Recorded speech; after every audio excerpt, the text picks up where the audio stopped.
আসসালামু আলাইকুম সবাইকে। আমি শখে গল্প থেকে সাদিয়া বলছি। আজকে আমরা বানিয়ে নিব ভাজা বুটের ভর্তা। এই ভর্তাটি বানানোর জন্য আমরা প্রথমে নিয়ে নিব ভাজা বুট, তারপর নিয়ে নিব পেঁয়াজ আর রসুন। আমাদের পেঁয়াজ আর রসুন ঠিক এইভাবে কেটে নিতে হবে।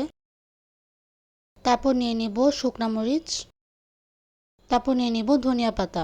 তারপর আমরা একটি শিলপাটায় মরিচ আর ধনিয়া পাতা আর পরিমাণ মতো লবণ দিয়ে ভালো করে বেটে নিব। আমাদের এটি নিমিষ করে বেটে নিতে হবে। ঠিক এইভাবে বাটা হয়ে গেলে দিয়ে দিব ভাজা বুট। ভাজা বুটটিকে আমরা ভালো করে বেটে নিমিষ করে নিব। ঠিক এইভাবে বাটা হয়ে গেলে এখন আমরা ভালো করে মেখে নিয়ে একটি বাটিতে উঠিয়ে নিব। বাটিতে উঠিয়ে নেওয়ার পর দিয়ে দিব পেঁয়াজ কুচি, তারপর দিয়ে দিব পরিমাণ মতো সরিষার তেল, তারপর দিয়ে দিব ধনিয়া পাতা।